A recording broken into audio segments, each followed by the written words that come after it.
Again, this is his practical dirty oil. Very dirty, you guys. I don't know if you guys can see dirty oil, okay?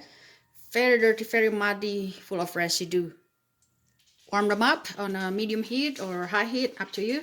Just make sure you watch it, okay? And be cautious.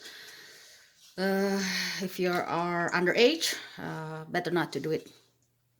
Okay, so wait until they're really warm.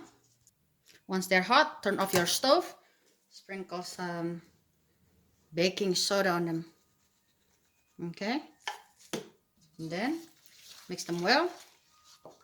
Then, using a metal strainer, a metal container, pour that oil, hot oil, be careful, on them.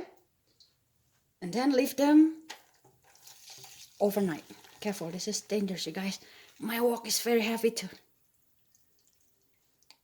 Okay, leave them overnight. I'll see you tomorrow. Bye-bye. Okay, everyone. Actually, it is just less than an hour.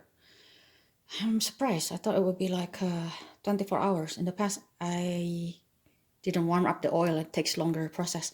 Anyway, don't forget, I forgot to mention that on top of your strainer, place coffee filter, guys. Coffee filters. Yeah, coffee filters. Brilliant. Yeah, and just throw this part away. And then you can reuse the oil. It's clean now. You can reuse them for anything you want. I think I will use this for fried chicken later. Okay, guys. Thank you for watching. Happy holiday. Merry Christmas. Bye-bye.